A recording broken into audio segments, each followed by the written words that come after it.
Hey everybody, so this is a special Slap School series focused on your mindset and how having the right mindset actually has a dramatic, if not the biggest impact on the success of your business. And so Annabel Fitzsimmons is a very old and very dear friend of mine from Toronto, Canada, who I don't even know how we first met, but we have theater in common. We have the fact that Annabel tried to get me to do Pilates for a long time in common, and I was a difficult customer.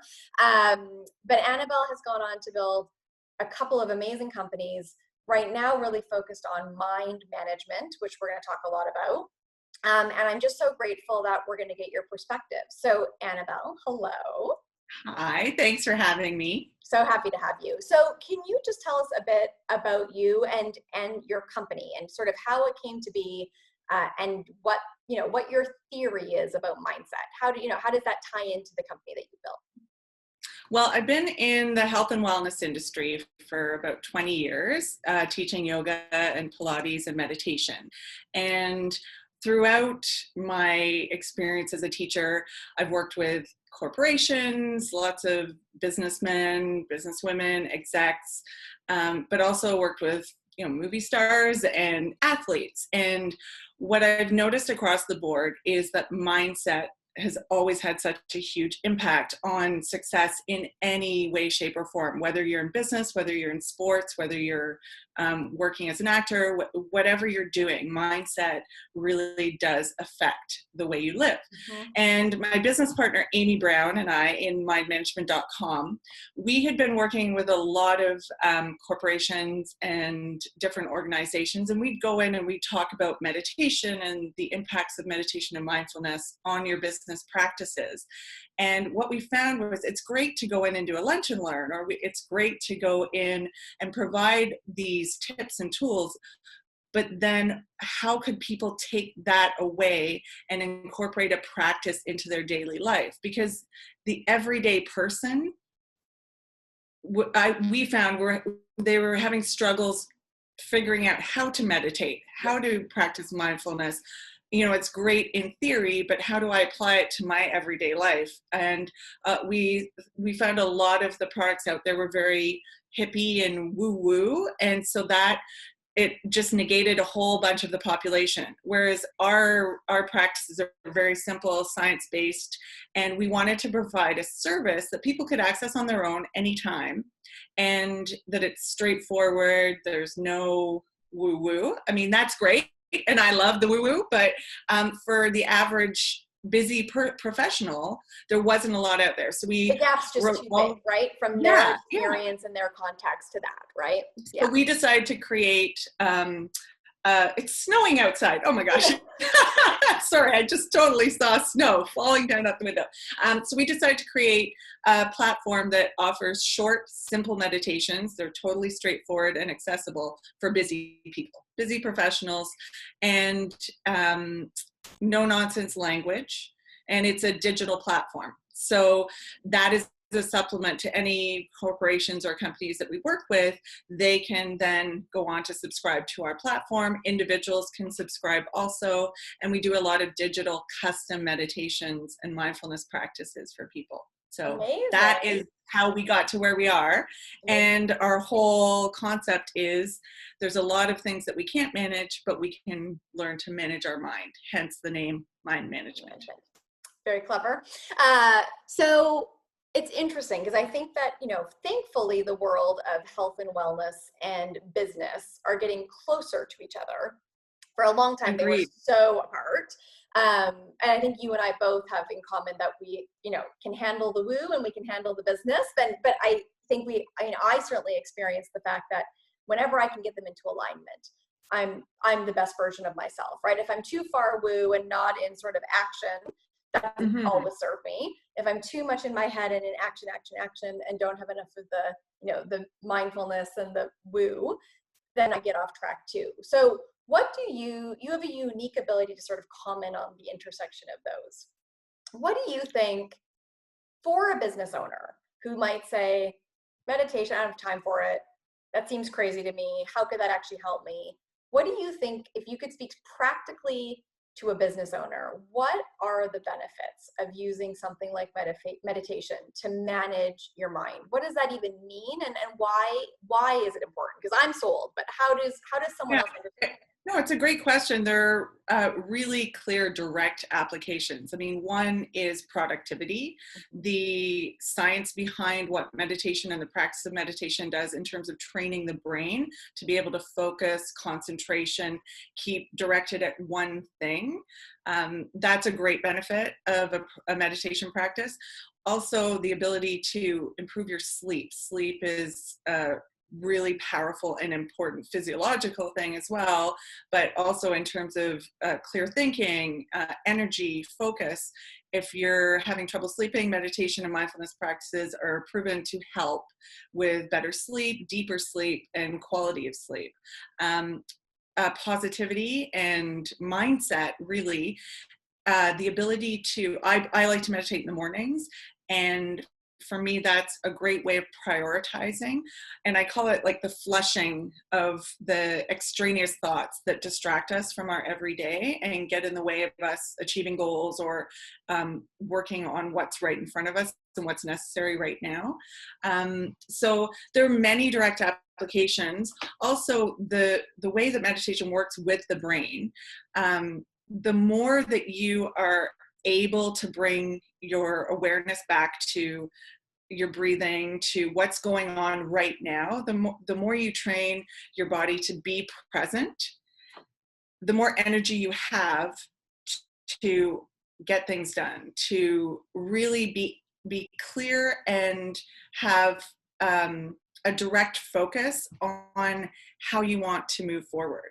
And I think with goal setting, like we all have to straddle the line with a business between actioning and business development, business planning, and then being right here. And if we spend too much time in the planning or the worrying about what's ahead, or it's a great part of our brain that we work.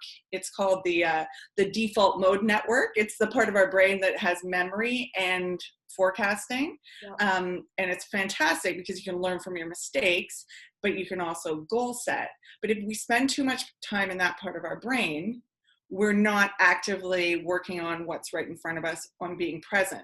So meditation, actually, there are brain scans, there's neuroimaging that shows when you're meditating and you're bringing your attention back to the present or back to breathing, being aware of your body, you're strengthening the connection between the default mode network, which is past and future, and the dorsolateral prefrontal cortex, which is like the area of the brain that lands us here, present right now. So the more we strengthen that, the better ability we have to not get distracted, to not spend too much time worrying, or spend too much time in the future or looking at what went wrong in the past. And the more present we are, the better equipped we are to keep moving forward, to keep going after those goals. It's amazing. You explained that very, very well. That was very well done. You're good at what you do. My little brainy science part. I love it. And I think, it's so interesting because I was talking with an entrepreneur recently who was feeling a lot of anxiety about things happening in their business. And I said, I acknowledge how you're feeling, but I also want you to know that if the practical part of your brain can understand this, the energy that you need to solve these problems, you're using up in anxiety, right? You're wasting it. So if I can appeal to the practical part of your brain, right? Like, this anxiety is actually wasting the critical energy and time that you have, that you actually need to solve the problem. The problem is real. I'm not saying it's not, but the anxiety is eating up what you need to solve it. So then, and so actually, it's taking you away from the problem itself, right? Exactly. Yeah. Exactly. So everyone has these new meditation apps, and there's this and there's that, and everyone says you do this. What do you think? Is there a kind of a formula? So let's say I'm a busy business owner. I feel like I never have enough time. I never have enough money. I'm wearing my busy badge of honor about how busy I am. I'm making all sorts of bad decisions, but I'm believing my own storyline that I am so busy and so stressed all the time. I don't have time to meditate, right? This is the number one thing that I always think is so funny, right? Yeah. So how much time do you think is enough to actually get benefits? Well, I always recommend start with short and simple. So you can do as simple as 2 minutes a day. And our philosophy is as long, however long you think you can sit for, like if you can sit for 3 minutes, do a short guided meditation for 2 minutes, because then you're more likely to stay consistent and realize, oh, okay, I can do I can this. do that. And Right. then maybe you work your way up to 5 minutes, or you do 2 1-minute pauses in your day and you just sit, close your eyes, and bring your attention to your breathing and feeling your feet flat on the floor. So starting small is super important, because you don't, it's like, if you're training for a marathon, you're not going to go out and run 10 kilometers or 5 miles right away. You have to work up. So it's the same with meditation, just getting used to it. And the main part about meditation is that it's a practice. So just committing to small, short, simple meditations is probably your best entryway. And you don't need to do it for 20 to 30 minutes. I mean, of course, once you develop a practice, you might want to, Yep. but that's not essential to start. And I love that. not having enough time is the main reason why people don't, or they don't know how to. That was my next question. Okay, so I don't know how to. Fine, you've convinced me. I'll take a minute a day. Now, Yeah. what do I do for that minute, right? Now, do I have to download an app? Do I have to do this thing? Like it, all that, those are another more excuses. So if I've got a minute, what do I do? Well, I'll give you the link to our 1 minute to calm. It's super Perfect. simple. And Okay. if you don't want to go online, it literally is as simple as sitting, feeling your feet flat on the floor, closing your eyes, and just noticing your breathing. Because the breath really is the bridge between the body and the mind, right? If we're breathing deeply, it's very difficult to get angry. If we're breathing deeply, it's very difficult to overeat. If we're breathing deeply, we're calming our heart rate and calming our central nervous system. So the simple act of breathing is the foundation of all meditations and mindfulness practices. So, and just notice the breath in and out of your body. You're there already. And what that does is it creates a pause between, we're bombarded, and especially as a small business owner, there's always something to do.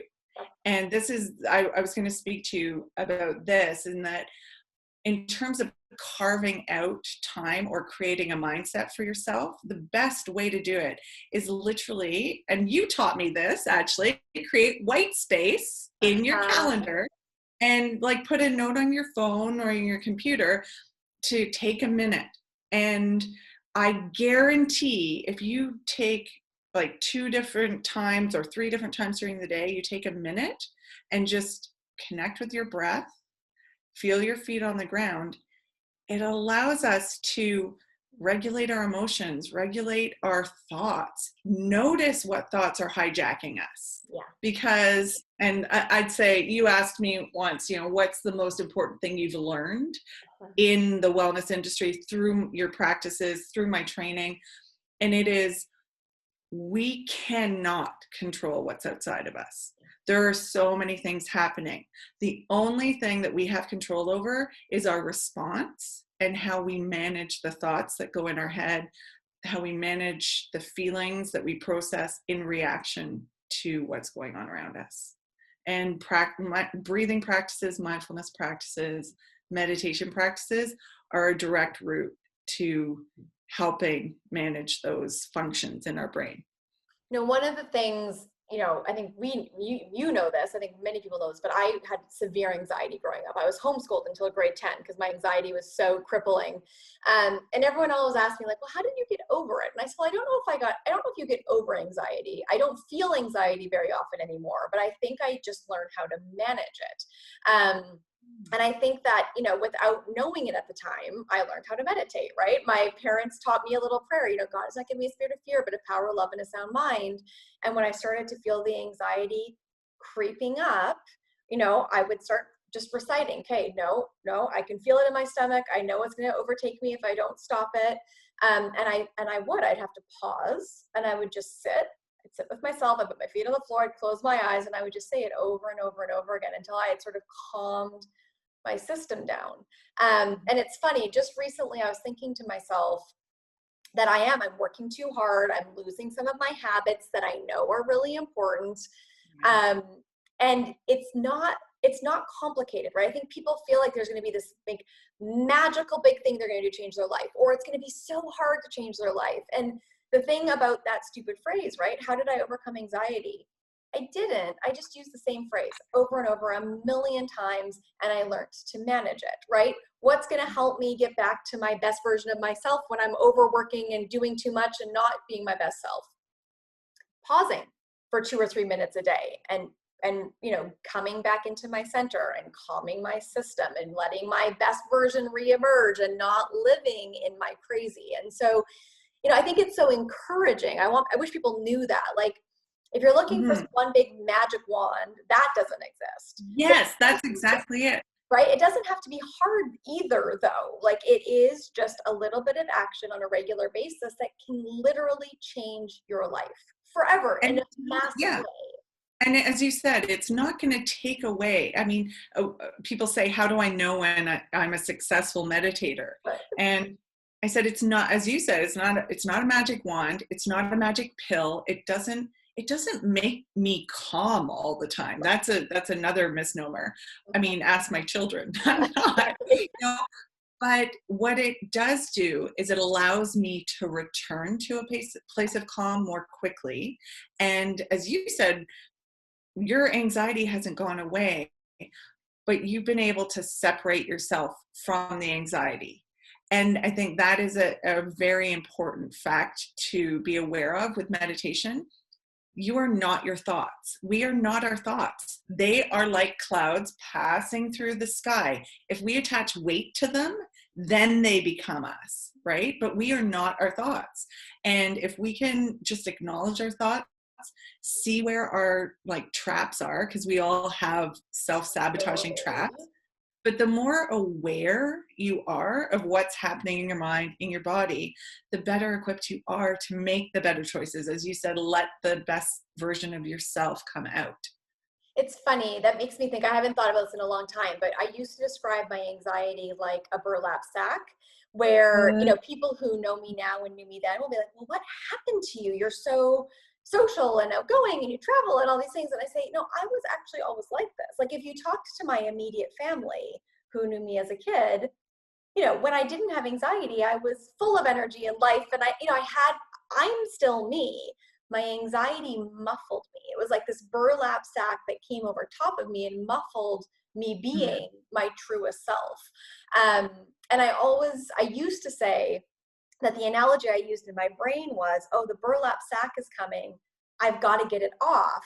I've got to, it's muffling my voice. It's not letting me be me. And I feel like, that analogy with meditation is, right? All of us are capable of being our best selves. It's already in there. We don't have to find it. We don't have to work on it.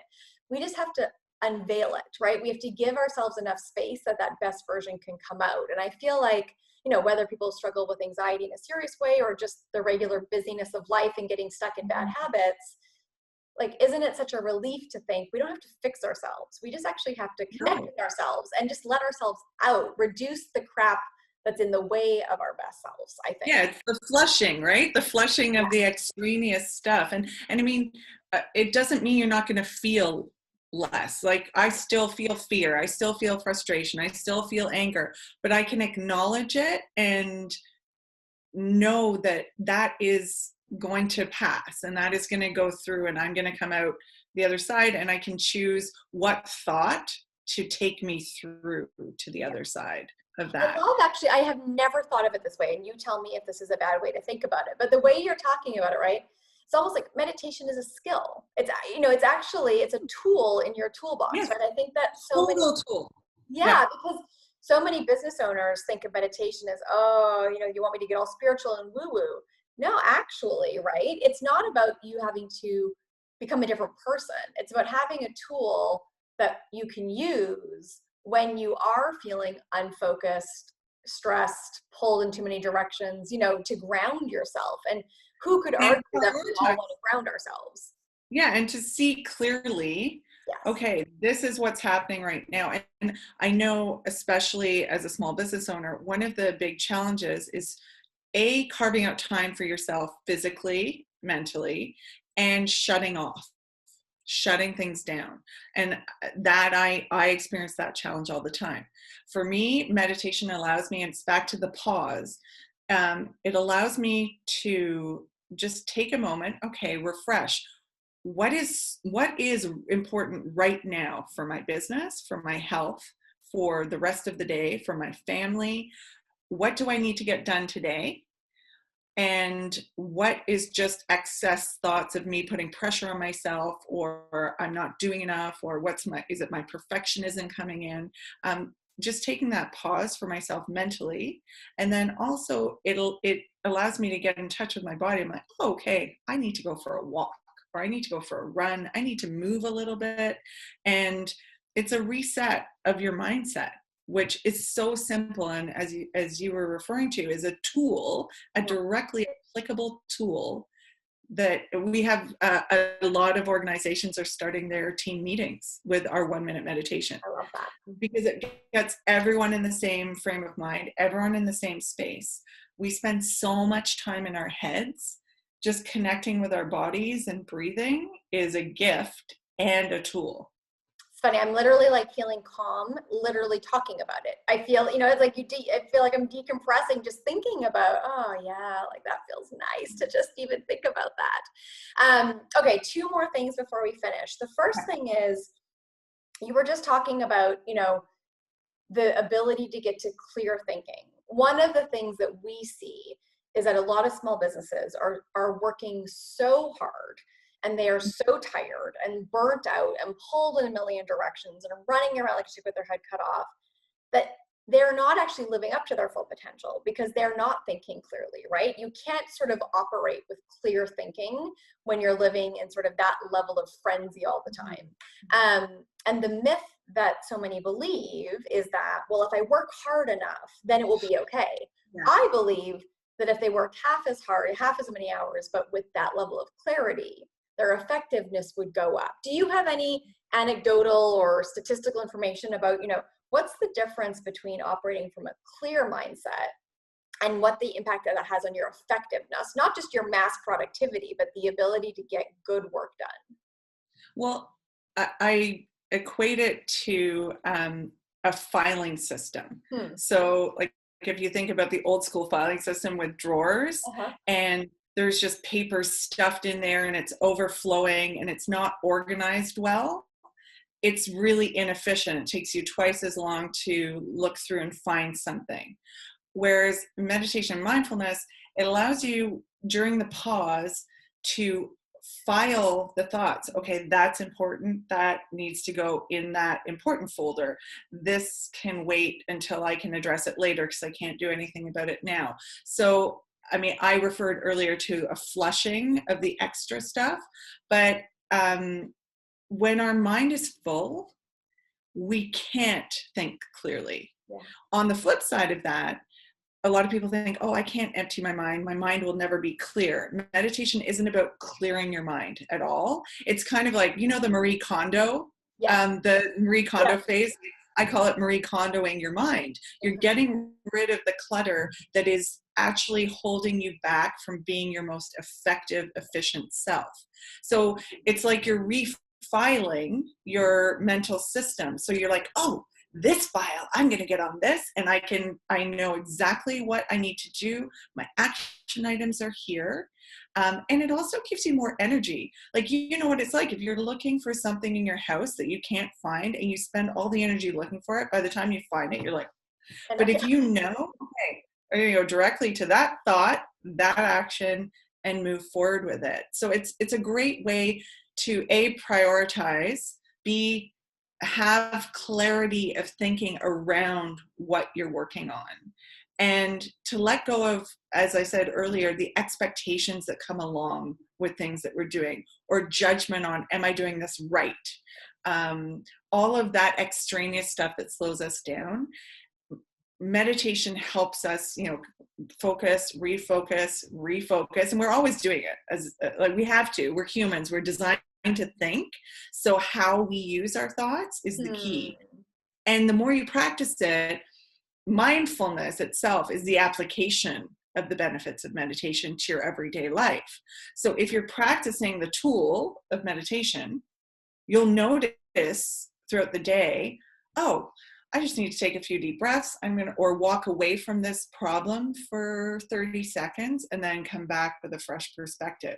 So that's the application of it that you will start to see infiltrate. It's like a sneaky infiltration of positivity through yeah, it's like a little magic power. Yeah. Yeah. And or the ability to go, oh, I just need to take a couple of deep breaths before I respond to this problem, because responding right away in reactivity is a sign of not being grounded, not being in a place of clear thinking.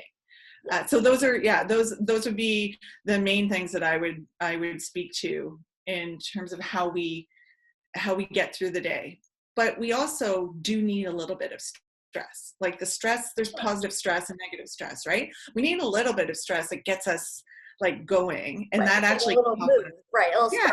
Yeah. But not the stress that we impose on ourselves with the expectations and judgment and pushing. Because pushing never, it's like, I talk in yoga about if you're pushing yourself into a stretch, you're actually going to make yourself less flexible because your body has a stretch reflex that protects your muscles, right? And probably hurt yourself too. I mean, actually injure yourself as well, right? Yeah. So it's same with business. When we all have deadlines. We all have, like, as I said, we can keep ourselves up at night thinking about all the things we need to do, but there needs to be a shut off. There needs to be a rejuvenation, a refresh, a reset. And the only way to do that is to pause physically, mentally. Oh, I'm feeling like I need to take a 3-day pause. I'm like, I'm feeling convicted. I agree with everything you're saying. That speaks to something, though. It's, we think immediately we have to take a 3-day pause. It's like the whole self-care thing. Yeah. I need to go to a spa for 4 days. But actually, if you do these little bits of self-care, you won't get to the point where you feel that desperate. Yeah. Totally. No, it's so funny. I always say, like, do what I say, not what I do, because I know this stuff. I believe it. I'm pretty good at it much of the time. And then every once in a while I start failing. And the thing I will say, though, is that I know for sure when I'm not doing what I know works, because I am more tired. I am more frustrated. I am harder on myself. More reactive. That I'm not doing enough, even though I'm doing more, but I'm not doing it in the right way. And so, thankfully, over all these years of being an overachiever, perfectionist, die hard, crazy person, I have learned this. And at least now, and this is what I would say, I'm not perfect at it, but I at least can feel the difference of when I'm doing it and when I'm not, which is a level of self-awareness. And I know I'm better when I do it. And so I always get back to it. But I think it's also just true that, as humans, we're not perfect at doing it all the time, but having the muscle that at least can recognize what it feels like when you are and when you're not, so that you can go back to it, is important too. I was just going to say, that's the human condition. We test the boundaries. And it's like meditation is not like a marathon. Like, you can train for a marathon and you run the marathon, you did it. Meditation, you don't like get to a place or a destination. It's an ongoing practice, but it's always there. Yeah. You can always go to it. And as you said, we have internally, we have these checks and balances, and all of us will hit a point where, okay, we can't go any further down this road, or we're going to get sick, or we get sick, and it reminds us, all the things that we didn't do, didn't eat well enough, we didn't sleep well enough, we took on too many things. Are you talking about me right now? But I do think it's been interesting watching you over the last 17, 19 years, how much you have incorporated these things into your life, which you didn't at all. No, I was the chronic, problem child in all of these areas. I mean, really. And it's created a really a positive impact No on doubt. you and your business the more you incorporate them. So we're always learning. We are works in progress. Okay, so on that note, my last thing for you is, if you could challenge every small business owner that listens to this, right, who is going to say all the same things all of us say. I'm so busy. I'm overwhelmed. I'm not really that woo. You guys are all crazy. Meditation's for the hippies. I don't have any time. I work back to back. I've got all this pressure on me. I don't have any, all the things. And you could say, I hear you, but I challenge you anyways to do this thing because I know it will help your business. What would you challenge us to do? I would challenge you, when you get to your desk in the morning, to sit down, place your feet flat on the floor, sit up tall, relax your shoulders, close your eyes, set a timer for a minute, and breathe. Try to let go of the thoughts and not hang on to them or follow the dialogue around the thoughts that come through your head. Just let them go through like clouds in the sky. And after a minute, start your day. When you come back from lunch, if you take a lunch break, or mid-afternoon, when you want to reach for the coffee, do the same thing. And then at the end of the day, a minute before you shut down your computer, or after you shut down your computer, before you're transitioning to your other job, whether that be, partner, mom, dad, whatever you're doing, take a minute, breathe, let go of any extraneous thoughts of the day, and move on. I guarantee you, if you put 2 or 3 1-minute pauses throughout your day, you will notice a difference. Isn't it crazy when you actually like 3 minutes, literally? I mean, it's actually it's so crazy that it's so simple and we don't do it, right? I mean, is it like three minutes? Who does not have 3 minutes? Find me one person in the world who does not have 3 minutes. And it may be like a tiny change. Instead of scrolling through LinkedIn or Instagram or Facebook or whatever, your social media, or checking the sports stats, just take that minute or 2 minutes and breathe. Yeah. Check in. Okay. How do people find you? What's the best way to connect with you if they want to follow up with you? Through our website, www.mindmanagement.com. That's mindmgt.com. And we're also on Insta at Mind Management Official, and we're at LinkedIn, mindmanagement.com. So we're easily findable. If you go to our website, everything's there. Awesome. Thank you so much for this conversation. It was lovely. You actually have explained meditation in a way that I think is one of the best, simplest ways I've heard someone do it. So thank you. That was really actually very practical. Thanks for having me, and happy breathing, happy pausing. 3 minutes. I'm going to take the challenge. I'm taking it. Okay.